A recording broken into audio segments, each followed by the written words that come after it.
ప్రభు అయిన యేసుక్రీస్తు నామమున మీ అందరికీ నా శుభాభివందనాలు. బాగున్నారా? ఈరోజు మన వాక్య ధ్యానంలో భాగంగా గలతీ రాసిన పత్రిక 5వ అధ్యాయం 1వ వచనం. గలతీలకు 5:1. ఈ స్వాతంత్ర్యము అనుగ్రహించి క్రీస్తు మనలను స్వతంత్రులుగా చేసి ఉన్నాడు. కాబట్టి మీరు స్థిరముగా నిలిచి మరలా దాస్యమును కాడి క్రింద చిక్కు కొనకుడి. హల్లెలూయా. ఇక్కడ ఏమని రాస్తుందంటే, స్వతంత్రము అనుగ్రహించి క్రీస్తు మనలను స్వతంత్రులుగా చేసి ఉన్నాడు. దేని నుంచి స్వతంత్రం వచ్చింది మనకి? దేని నుండి మనకి విడుదల వచ్చిందంటే కనుక దాస్యం అనే కాడి నుంచి మనకు విడుదల వచ్చింది. మనం దేనికి దాసులం అంటే కనుక పాపానికి దాసులమైపోయాం, సాతానికి దాసులమైపోయాం. ఆ యొక్క దుష్ట క్రియలకి దాస్యత్వంలో ఉన్నటువంటి మనలను ఆయన స్వతంత్రులుగా చేసి ఉన్నాడంట. దాని నుంచి విడిపించాడంట, దాని నుంచి విమోచన ఇచ్చాడంట. ఎలా ఇచ్చాడు? ఇప్పుడు నేను పాపం చేశాను, పాపంలోనే బ్రతుకుతున్నాను, పాపంలోనే పడి చెడి తిరుగుతూ ఉన్నాను. ఇప్పుడు ఆ పాపం నుంచి విడుదలివ్వటానికి, ఆ పాప ప్రాయశ్చిత్తం కొరకు నేను ఆ పాపంలో నుంచి బయటపడటానికి ఎవరు వచ్చారంటే కనుక ప్రభు అయిన యేసుక్రీస్తు వచ్చారు. హల్లెలూయా. ఆయన వచ్చి ఏం చేశారంటే కనుక నాకు స్వతంత్రాన్ని ఇచ్చారు, ఆ పాపం నుంచి విడుదలిచ్చారు, ఆ పాపానికి సరైనటువంటి వెల చెల్లించి నాకు చెందాల్సినటువంటి శిక్షను ఆయన మీద వేసుకుని నాకు రావాల్సినటువంటి ఆ యొక్క నేరకు సంబంధించినటువంటి విధి విధానం అంతా ఆయన మీద వేసుకుని ఆయన స్వతంత్రాన్ని నాకు ఇచ్చారు. హల్లెలూయా. ఆయన గనక వచ్చి ఉండకపోతే నాకు స్వతంత్రం వచ్చేది కాదు. నేనెప్పుడు ఆ పాపపు సంఖ్యలలో బందీగానే ఉండేదాన్ని. ఆ పాపపు దాస్యమనే కాడి క్రింద ఎప్పుడూ మగ్గిపోతూ ఉండేదాన్ని. ఆ యొక్క పాపం అనే బందీ గృహంలో ఎప్పుడూ బంధింపబడి ఉండేదాన్ని. ఎప్పుడైతే యేసుక్రీస్తు వారు శరీరధారిగా వచ్చి సిలువకు ఎక్కి రక్తాన్ని కార్చి ప్రాణాన్ని పెట్టారో అప్పుడు ఏమైందంటే నా పాపపు సంకెళ్ళు తెగిపోయాయి. నా యొక్క ఖైదు అనేది రద్దీ అయిపోయి నేను స్వతంత్రురాలనయ్యి ఈ యొక్క జైలు నుండి, పాపం అనేటటువంటి జైలు నుండి, ఆ యొక్క దాస్యమైన జైలు నుండి నేను బయటపడ్డాను. నిన్న కాకమొన్న అందరూ కూడా స్వతంత్ర దినోత్సవ వేడుకలు జరుపుకున్నారు. ఎక్కడ చూసినా, ఏ ఆఫీసులో చూసినా, ఎక్కడ చూసినా ఏమి కనబడినాయండి? ఎగురుతున్న జెండాలే మనకి కనబడినాయి. అంటే మనము ఒకప్పుడు స్వతంత్రంగా లేమా అంటే, బాహ్యపరంగా చూసుకుంటే కనుక స్వతంత్రంగా లేమంటే లేము. ఎవరి దాస్యం కింద ఉన్నామంటే బ్రిటిష్ వారి దాస్యత్వం కింద ఉన్నాం. వాళ్ళు ఏం చెప్తే మనం అది చేయటం, వాళ్ళు ఎక్కడ ఉండమంటే అక్కడ ఉండటం, ఎలా బ్రతకడం అంటే అలా బ్రతకడం. అంటే దాస్యం అనే కాడి క్రింద మనం మగ్గిపోయాం. అయితే ఆ యొక్క దాస్యం అనే కాడి నుండి విడుదల పొందటానికి, విడిపించటానికి, ఆ యొక్క దాస్యపు సంఖ్యలు తెంపటానికి అనేక మంది నడుం కట్టుకుని బిగించి ఈ యొక్క స్వతంత్రం కోసం పోరాడారు. స్వతంత్రం కోసం ఎంతో త్యాగాలు చేశారు, ఎంతగానో కృషి చేశారు. వారి యొక్క అవసరాలన్నీ పక్కన పెట్టేశారు, వారి యొక్క కోరికలన్నిటినీ కూడా చంపేసుకున్నారు, వారి యొక్క సుఖమైన జీవితాన్ని వాళ్ళు పక్కన తోసేశారు. వాళ్ళ యొక్క భార్య, కుటుంబము, ఆ యొక్క విధి విధానాలన్నిటినీ కూడా త్యాగం చేసి వాళ్ళకు కావలసినటువంటి ఆ యొక్క ఆహారం విషయంలో కానీ, నివసించే విషయాల్లో కానీ అవన్నీ ఏమీ పట్టించుకోకుండా భారతదేశం నా కుటుంబము, వీళ్ళంతా కూడా నా సహోదరి సహోదరులు, ఒక్క నా గురించి మాత్రం నేను ఆలోచించుకోవటం కాదు కానీ నా భారతదేశం యొక్క కుటుంబ సభ్యులందరి గురించి ఆలోచించాలని చెప్పి ఈ దాస్యం అనే కాడి క్రింద మేము ఉండటానికి వీలు లేదని వాళ్ళ ప్రాణాలను సహితము అడ్డుగా పెట్టి స్వతంత్రాన్ని మనకు తీసుకొచ్చారు. ఆ తీసుకొచ్చిన స్వతంత్రం వల్లనే ఈరోజు మనము చక్కగా ఎక్కడ పడితే అక్కడ వెళ్ళగలుగుతున్నాం, ఎక్కడ పడితే అక్కడ రాగలుగుతున్నాం, ఎక్కడ పడితే అక్కడ ఉండగలుగుతున్నాం, ఏదైనా మాట్లాడగలుగుతున్నాం. మనకి భావ వ్యక్తీకరణ అనేటటువంటి విధానం అన్నీ కూడా మన రాజ్యాంగము, ఆ యొక్క ఆర్టికల్స్ అన్నీ కూడా, అన్ని హక్కులు మనం పొందగలుగుతున్నాం. దేని ద్వారా? స్వతంత్రం రాబట్టి. స్వతంత్రం ఎలా వచ్చింది? అనేక మంది ప్రాణ త్యాగమే స్వతంత్రం అన్నమాట. అలా వచ్చినటువంటి స్వతంత్రము, అలా ఏర్పడినటువంటి స్వతంత్రాన్ని ఇప్పటికీ కూడా మనము జరుపుకుంటున్నామంటే అక్కడ పడినటువంటి కష్టము యొక్క ఫలితమే ఈరోజు మనం సుఖంగా స్వేచ్ఛగా జీవించగలుగుతా ఉన్నాం. అయితే స్వతంత్రం వచ్చింది, జరుపుకుంటున్నాం, చక్కగా చేసుకుంటున్నాం, పండగలు చేసుకుంటున్నాం, స్వీట్లు పంచుతున్నాం, మిఠాయిలు తింటూ ఉన్నాం. అయితే భారతదేశంలో లోపల స్వతంత్రం లేదు చాలామందికి. అంటే బాహ్యపరంగా స్వతంత్రం వచ్చింది, వేరే దేశం వాళ్ళు వచ్చి మన దేశంలో ఉంటూ ఉండడం వల్ల ఈ యొక్క వాళ్ళు చెప్పినట్టు మనం వినడం ఏంటి, వాళ్ళు చెప్పిన ప్రదేశంలో మనం ఉండటం ఏంటి, వాళ్ళు చేయమన్న విధానం మనం చేయటం ఏంటి, మన ఆర్థిక విధానం అంతా వాళ్ళు కొల్లగొట్టుకుని వెళ్ళటం ఏంటి అని చెప్పి మనలో చాలామంది తిరుగుబాటు చేసి వాళ్ళ యొక్క రక్తాన్ని ధారలుగా కార్చేటటువంటి విధానంలో కూడా ఏమాత్రం వెనకడుగు వేయకుండా ఉన్నారు. అయితే అంత కష్టపడి వచ్చిన స్వతంత్రాన్ని ఇప్పుడు భారతదేశంలో ఉన్నవాళ్ళు, లోపల ఉన్న వాళ్ళు ఏం చేస్తున్నారంటే కనుక మేమే అధికారము చలాయించాలి, మా మాటే వినాలి, మేము చెప్పినట్టే జరగాలి అని చెప్పి లోపల అంతర్గతంగా స్వతంత్రం అనేది తీసివేసి దాస్యం అనే కాడిని మరలా మోపుతా ఉన్నారు. మీకు అర్థమయ్యే భాషలో ఒక ఉదాహరణ చెప్పాలంటే కనుక, ఒక పెద్ద ఇల్లు ఉందండి. ఆ పెద్ద ఇంటిని చూడటానికి ఎంతో అందంగా ఉంది. ఆ ఇల్లు ఏమీ అవ్వకూడదు, ఆ ఇంటికి బాగా భద్రత ఉండాలి అని చెప్పి ఏం చేశారంటే కనుక పైన అంతా కూడా ఒక రక్షణ వలయాన్ని ఏర్పాటు చేశారు. ఒక ఫెన్సింగ్ అనుకోండి, మనకు అర్థమయ్యే భాషలో ఒక కంచెని వేశారు, ఆ పైన ఒక డోమ్ని వేశారు. అంతా కూడా మంచి ఐరన్తో, ఇనుముతో పటిష్టంగా ఉన్నారు. ఎవరైనా ఆ ఇంటిని చూడాలంటే బయట నుంచి అలా చూడటమే కానీ దాన్ని ముట్టుకుంటానికి కూడా అవకాశం లేదు. అట్లా చూసిన వాళ్ళందరికీ అబ్బా ఎంత బాగుంది ఇల్లు, ఎంత బాగా కట్టారు, అసలు ఎంత బాగా దీన్ని భద్రపరిచారు, చుట్టూ కూడా ఇనప వలయాలు ఎంత బాగా వేశారు అని అనుకుంటున్నారు. చూసిన వాళ్ళందరూ కూడా అసలు దీన్ని ఇది చెక్కు చెదరదు, ఇది అసలు పాడవటానికి అవకాశం లేదు, ఇది పడిపోవటానికి అవకాశం లేదు, ఇంత పటిష్టంగా ఉంది కదా అనిపిస్తుంది చూస్తున్న వాళ్ళందరికీ. కానీ ఏమైందంటే కనుక కొన్ని సంవత్సరాలకి ఆ ఇల్లు ఉన్నపాటున కుప్ప కూలిపోయిందనమాట లోపలే.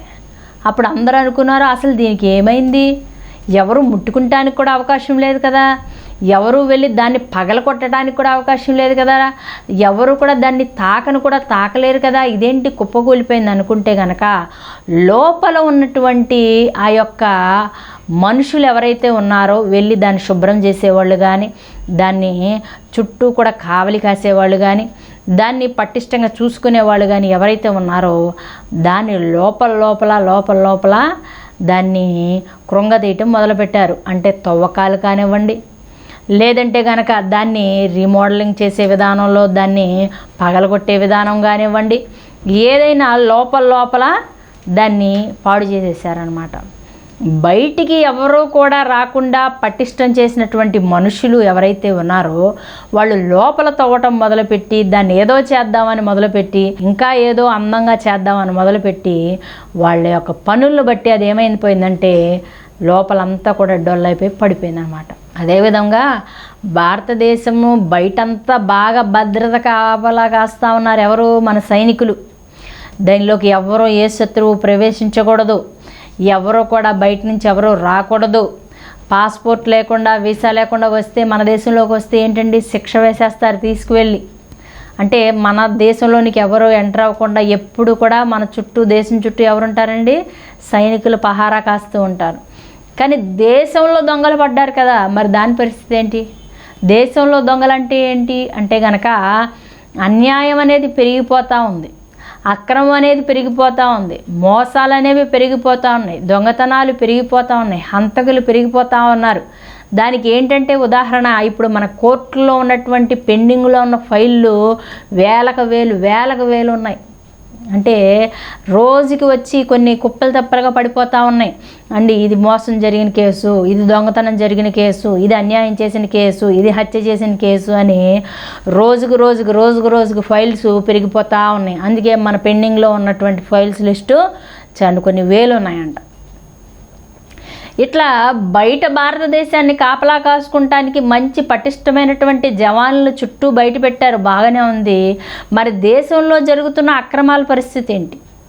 దేశంలో జరుగుతున్న అన్యాయాల పరిస్థితి ఏంటి? ఇలా ఈ అక్రమాలు పెరిగిపోతూ ఉంటే, లంచాలు పెరిగిపోతూ ఉంటే, మోసాలు పెరిగిపోతూ ఉంటే, ఉన్నవాడు ఇంకా ఉన్నవాడు అయిపోతూ ఉంటే, లేనివాడు ఇంకా లేనివాడు అయిపోతూ ఉంటే, ఉన్నవాడు లేనివాడి దగ్గర నుంచి దోచుకుంటా ఉంటే గనక అప్పుడు ఈ భారతదేశం పరిస్థితి ఏంటి? నువ్వు బయట ఎంతమందినైనా కాపలా పెట్టి లోపల ఇలాగా వ్యవస్థ అంతా కూడా అస్తవ్యస్తం అయిపోయి ఇలాగా అన్యాయం అయిపోతూ ఉంటే గనక నువ్వు ఎంత బయట పటిష్టంగా పెట్టినా లోపల అనేవాళ్ళు నీతి నిజాయితీలతో లేకపోతే ఏదో ఒకరోజు భారతదేశం అంతరించిపోద్ది. లంచాలకు అలవాటు పడిపోయి మనయన్నీ కూడా పక్క దేశాలకు అమ్మేసుకోవటం, అన్యాయాలకు అలవాటు పడిపోయి మన సంపద అంతా తీసుకెళ్ళి వేరే చోట కూడబెట్టుకోవటం, అక్రమాలు అలవాటైపోయి పేదవాడిని చంపేసి వాళ్ళని లాక్కుంటాం. ఇట్లా దేశ విదేశాల్లో మన డబ్బంతా తీసుకెళ్ళి పెడుతూ మనం ఇంకా పేదవాళ్ళగా ఇంకా దారిద్ర్య రేపుకు ఇంకా దిగువన వచ్చేస్తూ ఉంటే కనుక ఇంకా భారతదేశంలో చెప్పుకుంటాక ఏముంటుంది? కాబట్టి ప్రియులారా, బయట ఉన్నటువంటి పటిష్టమైన విధానం కాదు, లోపల కూడా అంతరంగం కూడా బాగుండాలి. నేను ఇప్పుడు చూడటాకు ఇలాగ ఉన్నాను, మంచి ఖరీదైన చీర కట్టుకొని మంచి నగలు వేసుకొని నేను ఇప్పుడు ఉన్నాను అనుకోండి, చూసేవాళ్ళకి ఎలా ఉంటాను? అమ్మో ఈమె చాలా రిచెస్ట్ అండి, ఈమె చాలా ధనవంతురాలండి, ధనికురాలండి, ఉన్నతమైనటువంటి బిడ్డ అండి అని మీరు చెప్పుకోవచ్చు. కానీ లోపల నాకు ఏదో ఉన్నటువంటి సమస్యను బట్టి ఆంతరికంగానో శారీరకంగానో ఏదో ఒక విధానాన్ని బట్టి నేను కుంగిపోతూ ఉన్నాను అనుకో, నాకు వీటి వల్ల ఏమీ ఆనందం ఉండదు, వీటి వల్ల నాకు ఎటువంటి సంతృప్తి ఉండదు. ఎందుకంటే నేను ఉండాల్సింది స్ట్రాంగ్గా ఉండాల్సింది లోపల స్ట్రాంగ్గా ఉండాలి.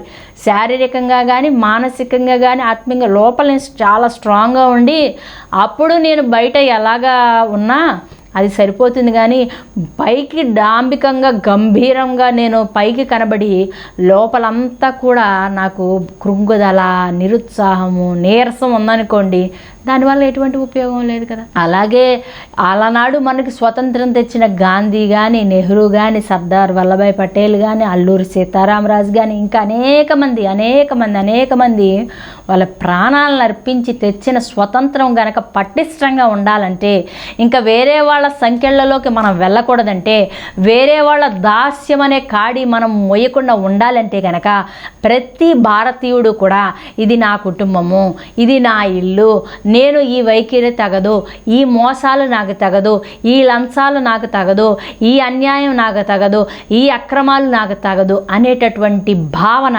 ప్రతి ఒక్క భారతీయుడికి రావాలి. అప్పుడు మాత్రమే మనము ఎప్పుడూ అభివృద్ధి చెందుతున్న దేశం కాదు, అభివృద్ధి చెందిన దేశంలోనికి మనం కూడా వెళ్ళగలుగుతాము.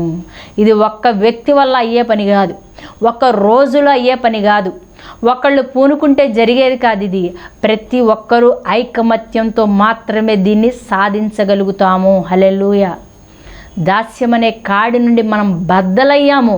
అది ఎప్పటికీ కూడా నిలిచి ఉండాలంటే, నా బిడ్డలు దాస్యంలోకి వెళ్లకుండా ఉండాలంటే, నా మనవ సంతానం దాస్యంలోకి వెళ్లకుండా ఉండాలంటే, నా ముని మనవ సంతానం దాస్యంలోకి వెళ్లకుండా ఉంటే, భావి భారత తరాలన్నీ కూడా దాస్యంలోనికి వెళ్లకుండా ఉండాలంటే గనక ప్రతి ఒక్కరూ కూడా ఇది నా బాధ్యత అని గ్రహించి ముందుకు వెళ్ళినప్పుడే ఇది సాధ్యమవుతుంది. వాళ్ళు పడిన కష్టానికి, వాళ్ళు పడిన త్యాగానికి, వాళ్ళు కార్చిన రక్తానికి ఏదైనా మనం ప్రతిఫలం ఇవ్వగలుగుతున్నామంటే గనక మనము న్యాయంగా నీతిగా బ్రతకటమే. ఆడవాళ్ళు అర్ధరాత్రి ఒంటరిగా నడిచినప్పుడే నిజమైన స్వాతంత్రం అన్నారు. కానీ అర్ధరాత్రి కాదు, పట్టపగలు కూడా ఆడవాళ్ళు నడవటానికి లేనటువంటి దౌర్భాగ్యమైన స్థితిలో ఈనాడు మనం సమాజంలో ఉన్నాం. అలాంటి సమాజంలో బ్రతుకుతున్నాం. చిన్న పిల్లల్ని కూడా వదలలేదు, పసి పిల్లలను కూడా అత్యాచారాలు చేసి చంపేస్తూ ఉన్నారు. వృద్ధులను, ముసలోళ్ళని కూడా, వృద్ధ స్త్రీలను కూడా అత్యాచారం చేసి చంపేస్తూ ఉన్నారు. ఇంత భయంకరమైనటువంటి సొసైటీలో బ్రతుకుతూ ఇంకా స్వతంత్రం ఏ విధంగా వచ్చింది? ఆడపిల్లలను బయటికి వెళ్ళాలంటే, పంపించాలంటే, బయటికి వెళ్ళిన వాళ్ళు తిరిగి క్షేమంగా వస్తారో లేదో అనేటటువంటి పరిస్థితుల్లో, అనేటటువంటి సొసైటీలో మనం బ్రతుకుతున్నామంటే ఇంకా దేనికి వచ్చింది స్వాతంత్రం? చెప్పాలి, మారాలి. మన భావ తరాలు, నెక్స్ట్ తరాలు అన్నీ కూడా మంచిగా ఉండాలంటే గనక ప్రతి ఒక్క ఆలోచన ధోరణి మారాలి. మనకు వచ్చిన స్వతంత్రం పటిష్టంగా ఇంకా కొన్ని వేల సంవత్సరాలు ఉండాలంటే కనుక ఈ ఆలోచన మారాలి. ఈ డ్రగ్స్ మాఫియా అంతా పోవాలి. ఎక్కడి నుంచి అయితే కుట్టలుగా ఆ లారీలు ఎవరైతే సప్లై చేస్తూ ఉన్నారో అవన్నీ నిలిచిపోవాలి. ఎవరో అమ్ముడైపోతేనే కదండి అది యథేచ్ఛగా రాగలుగుతుంది. ఎక్కడో బోర్డర్లో కాపలా కాయాల్సిన వాళ్ళు ఎవరో అమ్ముడైపోతేనే కదండి అది ఆ యొక్క స్టేషన్స్ దాటుకుంటా మన యవ్వన బిడ్డల చేతుల్లో గంజాయి రాగలుగుతుందంటే గనక ఎక్కడ లోపం అనేది ఎక్కడ జరుగుతుందో ప్రతి ఒక్కరు తెలుసుకోవాలి. ఎవరు అమ్ముడైపోవటానికి వీల్లేదు. ఎవరు లంచాలు తీసుకొని ఇలాంటి మాదక ద్రవ్యాలకి పర్మిషన్లు ఇస్తానికి వీల్లేదు. ఎవరు కూడా డబ్బులకి అత్యాశకి దురాశకి లోనైపోయి ఇలాంటి డ్రగ్స్ ఇలాంటి చెడు విషయాలు ఇలాంటి మత్తు పదార్థాలన్నీ కూడా మన దేశంలోనికి రానిస్తే కనుక మన యవ్వన బిడ్డలందరూ కూడా వీటికి బానిసలైపోయి ఇహ బలవంతులు అనేవాళ్ళు ఎవరు లేకపోతే ఇహ ఆర్మీలోకి వెళ్ళేవాళ్ళు ఎవరూ లేకపోతే ఇక యుద్ధంలో ఉండేది ఎవరు, సైన్యంలో పాల్గొనేది ఎవరు, నెక్స్ట్ జనరేషన్ ఎక్కడుంది? నెక్స్ట్ జనరేషన్ బలహీనమైపోతే ఆ దేశం కుంటిపడిపోయినట్టే లెక్క. అలాగా మన యువతను మనం కాపాడుకోవాలి. మన ఆలోచనలు మారాలి. మన పద్ధతి మన నడవడికి మారాలి. మన కుటుంబము అంటే మన ఇల్లు, నా భార్య, నా భర్త, నా బిడ్డలు కాదు. మన కుటుంబం అంటే మనదంతా వసుదైక కుటుంబము. మన భారతదేశం అంతా ఒకే కుటుంబము. అలా మనం స్వతంత్రం ఇచ్చినటువంటి వారికి మనం ఇచ్చే నిజమైన నివాళి ఏంటంటే కనుక ఎప్పటికీ మనం దాస్యం అనే కాడి క్రింద వెళ్లకుండా ఉండటమే. అదేవిధంగా క్రీస్తు ఇచ్చిన స్వతంత్రము, క్రీస్తు మన కొరకు చేసిన త్యాగము, క్రీస్తు మన కొరకు కార్చిన రక్తానికి మనం ఇచ్చేటటువంటి నిజమైన విలువ, నిజమైన ప్రతిఫలం, ఆయనకి నిజమైన ఆనందం ఏంటంటే మరలా మనం దాస్యం అనే కాడి క్రింద వెళ్లకుండా ఉండటమే. రక్షణ పొందిన మనం మరలా తప్పులోనికి వెళ్ళిపోకూడదు. బాప్తీసం తీసుకున్న మనం మరలా తప్పటడుగులు వేసుకుంటూ కూడా పాపంలోనికి పడిపోకూడదు. ఆయన విమోచన ద్వారా విమోచింపబడిన మనము మరలా తప్పులు చేసుకుంటూ బాహాటంగా ఆయనకి సిలువ వేయకుండా ఉండటమే ఆయన చేసిన రక్షణకి నిజమైనటువంటి విలువ ఇచ్చిన వారమవుతాం. హల్లెలూయా. బాహ్యంగా మన స్వతంత్ర సమరయోధులు తెచ్చినటువంటి ఒక స్వతంత్రాన్ని బట్టి మనం స్వేచ్ఛగా ఎలా బ్రతకగలుగుతున్నామో మన ఆత్మకి రక్షణ తేవటానికి క్రీస్తు శరీరధారిగా పుట్టి ఆ యొక్క శిలువ ఎక్కి రక్తాన్ని కార్చి ప్రాణాన్ని పెట్టి మనకు రక్షణ ఇచ్చినటువంటి ఆ రక్షణ ఎప్పటికీ పోగొట్టుకోకుండా ఉండాలంటే గనక ప్రతిరోజు వాక్యం అనేటటువంటి ఉదక స్నానం మనం చేయాలి. వాక్యాహారాన్ని భుజించాలి. దేవునిలో మనం ముందుకు కొనసాగగలగాలి. అనునిత్యము ఆయనతో అంటుకట్టబడాలి. అంతేగాని ఆదివారపు క్రైస్తవుల్లా మనం ఎప్పటికీ కూడా బ్రతకకూడదు. ఆదివారం మాత్రమే వెళ్ళి ఇహ బైబిల్ని మూసేసి మన దిండు కింద పెట్టేసుకొని చెడ్డ కళలు రాకూడదు, పీడ కళలు రాకూడదు, ఆ కళలు రాకూడదు అని చెప్పి దిండి కింద పెట్టేసుకొని మరలా ఆదివారం చర్చికి బయలుదేరేటప్పుడు గబగబా ఆ యొక్క దిండుకున్న బైబిల్ తీసి బ్యాగ్లో పెట్టుకొని చర్చికి వెళ్తే నీవు నేను నిజ క్రైస్తవుడివి కానట్టే లెక్క. హల్లెలూయా. బైబిల్ క్రింద పెట్టుకుంటే చెడ్డ కళలు రావు, పీడ కళలు రావు, దెయ్యాలు రావు అనుకుంటే అది నీ భ్రమ. బైబుల్ దిండి కింద పెట్టుకుంటే కాదు, బైబుల్ నీ మనస్సులో ఉండాలి. హల్లెలూయా. వాక్యం నీ హృదయంలో ఉండాలి. హల్లెలూయా. వాక్యానుసారమైన జీవన విధానం నీలో ఉంటే, జీవన పద్ధతి నీలో ఉంటే, ఆ నడవడికి నీలో ఉంటే అప్పుడు ఏ చీకటి శక్తి నిన్ను ఏమీ చేయలేదు. హల్లెలూయా. ఇక్కడ దాస్యం అనే ఎవరి కింద దాస్యం అయిపోతున్నామంటే సాతాను కింద దాస్యం అయిపోతాం. ఎవరి కాడి క్రింద చిక్కుకుపోతున్నామంటే సాతాను యొక్క కాడి క్రింద చిక్కుకుపోతా ఉన్నాం. ఎవరు మన మీద అధికారం చెలాయిస్తున్నారంటే సాతాను మన మీద అధికారం చెలాయిస్తున్నాడని అర్థం. నువ్వు వాక్య విరుద్ధంగా దేనిలో బ్రతుకుతా ఉన్నా, అది ఫోన్తో ఎక్కువ సమయం గడుపుతున్నావా, సిగరెట్లతో ఎక్కువ సమయం గడుపుతున్నావా, పేకాడుతో ఎక్కువ సమయం గడుపుతున్నావా? ఈ మత్తు పదార్థాలతో ఎక్కువ సమయం గడుపుతున్నావా? నెట్కి బానిస అయిపోయావా? లేకపోతే దుష్ట సాంగత్యానికి బానిస అయిపోయావా? లేకపోతే బయట విషయాలకి ఎక్కువ బానిస అయిపోయావా? ఈ యొక్క బెట్టింగులకు బానిస అయిపోయావా? అక్రమాలకు బానిస అయిపోయావా? ఈ యొక్క కిడ్నాపులకు బానిస అయిపోయావా? దేనికి బానిస అయిపోతే గనక నేను చెప్పిన ఏ విషయాల్లో వాక్య విరుద్ధంగా నడిచేటటువంటి ఏ విషయానికి నువ్వు బానిస అయిపోయినా నీ యజమానుడు యేసుక్రీస్తు కాదు, నీ యజమానుడు సాతాను అనే కాడి క్రింద చిక్కుకుపోయిన నిన్ను రక్షించటానికే ఆయన రక్తాన్ని కార్చి మరి నిన్ను వెలపెట్టి కొన్నాడు. నీ ఆత్మకు రక్షణ వచ్చింది, నీ శరీరానికి రక్షణ వచ్చింది. బాహ్యపరంగా స్వతంత్రం సంపాదించి స్వేచ్ఛావాయువుని పీల్చగలుగుతున్నాం. ఆత్మపరంగా దేవుడిచ్చేటటువంటి రక్షణను మనం పుచ్చుకొని మన ఆత్మను రక్షించుకోగలిగాం. ఈ రెండు విధాల మరలా మనం దాస్యంలోనికి వెళ్లకుండా ఉండాలంటే దేవుడు చెప్పిన మాటలను తూచ తప్పకుండా పాటిస్తే గనక మనం ఎప్పటికీ ఎవరి క్రిందకి బానిస సంకెళ్లలోనికి వెళ్ళిపోము. హల్లెలూయా. కాబట్టి నా ప్రియ సహోదర సహోదరి, ఆయన ఇచ్చిన స్వతంత్రంలోనికి వచ్చినటువంటి మనమంట మరలా దాస్యమనే కాడి క్రింద చిక్కుకోవద్దు అని లేఖనం మనతో పూర్తిగా స్పష్టంగా మాట్లాడుతూ ఉంది. మరలా చిక్కుకుపోయే వాళ్ళు ఉన్నారా అంటే ఉన్నారు. మరలా ఈ యొక్క బానిస సంఖ్యలోకి వెళ్ళిపోయే వాళ్ళు ఉన్నారా అంటే ఉన్నారు. క్రీస్తు గురించి తెలుసు, ఆయన రక్షణ గురించి తెలుసు, పాప క్షమాపణ గురించి తెలుసు, అన్నీ తెలుసు కూడా మరలా కడగబడిన పందంట మరలా బురదనే కోరుకుంటుంది కానీ సింహాసనాన్ని కోరుకోదంట.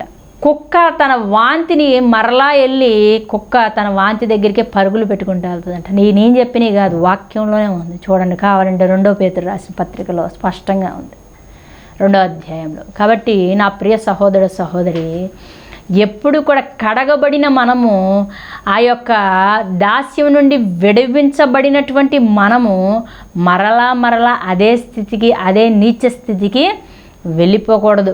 వెళ్ళిపోతే మనంత భ్రష్టులం ఇంకా ఉండరు, మనంత పాపాత్ములం ఇంకెవరు ఉండరేమో, మనలాంటి నీచ స్థితి ఇంకెవరికి రాదేమో అన్నంతగా మన స్థితి దిగజారిపోతుంది. కాబట్టి నా ప్రియ సహోదర సహోదరి, రక్షణ చాలా విలువైనది, అది ఊరికే రాలా. స్వతంత్రం చాలా విలువైనది, అది ఊరికే రాలేదు. ఆ యొక్క విమోచన చాలా విలువైనది, అది ఊరికే రాలేదు. త్యాగంతో కూడింది, అది చాలా విలువైనది, అది చాలా కష్టపడితే వచ్చింది. కానీ అలాంటి కష్టపడితే వచ్చిన విమోచనని, అలా త్యాగపూరితమైనటువంటి ఆ యొక్క రక్షణని, ఎంతో ప్రాణ ఫలితముగా ప్రాణ త్యాగాలు చేస్తే వచ్చిన స్వతంత్రాన్ని మనం ఏ యొక్క విలువ చెల్లించకుండా ఉచితంగా పొందుకున్నాం. మనం ఎటువంటి కోట్లు పెట్టలేదు, ఎటువంటి బంగారం ఇవ్వలేదు, ఎటువంటి వెండి ఇవ్వలేదు, ఎటువంటి ఆస్తి పత్రాలు తీసుకెళ్ళి అక్కడ పెట్టకుండా ఉచితంగా తీసుకున్న వెండి బంగారములు వంటి క్షయ వస్తువుల చేత మీరు విమోచింపబడలేదు, కానీ అమూల్యమైన క్రీస్తు రక్తము చేత మీరు విమోచింపబడితిరి అని పేతురు పత్రికలో రాసింది కదండి. కాబట్టి నా ప్రియ సహోదర సహోదరి, వాళ్ళ యొక్క త్యాగము, అది విలువ కట్టలేని త్యాగాన్ని మనకు ఉచితంగా అందించారు. విలువ కట్టలేని క్రీస్తు రక్తము మన కొరకు ఉచితంగా అందించబడింది. కాబట్టి దాన్ని మనం జాగ్రత్త చేసుకుంటూ, దాని యొక్క రక్షణ మనం ప్రతినిత్యము స్మరణలోనికి తెచ్చుకుంటూ, ఆ విధముగా నీతి న్యాయములో బ్రతుకుతూ దేవుని చేత బలా మంచి నమ్మకమైన దాసుడా దాసురాల అని పిలిపించుకుందాం. అంత మాత్రమే కాక మన బిడ్డలకు కూడా అది అర్థమయ్యే విధముగా ఈనాడే చెప్దాం. అంతేగాని మనం ప్రార్థన చేసుకుంటా ఉంటే వాళ్ళు వెళ్ళి టీవీల ముందో ఫోన్ల ముందో కూర్చుంటే వాళ్ళని వదిలేయటం కాదు. వీళ్ళు నన్ను సరిగ్గా ప్రార్థన చేసుకునేవారు, వీళ్ళు నన్ను సరిగ్గా వాక్యం చదువుకునేవారు, వీళ్ళు సరిగ్గా దేవునితో నన్ను గడపనివ్వరని చెప్పి వాళ్ళకి ముందు ఒక ట్యాబో, ఒక ల్యాప్టాపో, ఒక ఫోనో పడేసి మీరు ఆడుకుంటారో బాబు అని నువ్వు ప్రార్థన చేసుకుంటే నీవు నిజమైనటువంటి క్రైస్తవురాలు కానట్టే లెక్క. హల్లెలూయా. మనకు కొంచెం కష్టమైనా, మనకు కొంచెం ఇబ్బంది అయినా, మనకు కొంచెం ఆటంకమైనా సరే మనతో పాటే వాళ్ళకు కూడా ప్రార్థనలో కూర్చోబెట్టాలి. మనతో పాటే వాళ్ళని కూడా వాక్యం చదవడానికి కూర్చోబెట్టాలి. మనతో పాటే వాళ్ళని కూడా దైవ ధ్యానం దగ్గర కూర్చోబెట్టించుకోవాలి. అప్పుడు మాత్రమే వాళ్ళు వంగుతారు, లొంగుతారు అన్నమాట. అంటే నీకు మాత్రమే వస్తే సరిపోదు రక్షణ, నీకు మాత్రమే వస్తే సరిపోదు స్వాతంత్రం, నీకు మాత్రమే వస్తే సరిపోదు విమోచన. నీలాగా నీ బిడ్డ మారాలి, నీలాగా నీ భర్త మారాలి, నీలాగా నీ భార్య మారాలి, నీలాగా నీ విశ్వాసులు మారాలి, నీలాగా నీ బంధువులు మారాలి, నీలాగా నీ ఇరుగు పొరుగు వారు మారాలి, నీలాగా నీ యొక్క సాన్నిహిత్యంగా నీతో మెలుగుతున్న వారందరూ మారాలి. అందరూ మారాలంటే ఏం చేయాలి? నువ్వు నోరు తెరచి చెప్పాలి, నోరు తెరచి వివరించాలి, నోరు తెరచి అన్నిటి గురించి వాళ్ళకి తెలియజెప్పే ప్రయత్నాలు చేయాలి. అప్పుడు తప్పనిసరిగా దేవుని న్యాయపీఠం ఎదుట నువ్వు నుంచున్నప్పుడు దేవుని దగ్గర నువ్వు లెక్క చెప్పే సమయం వస్తుంది.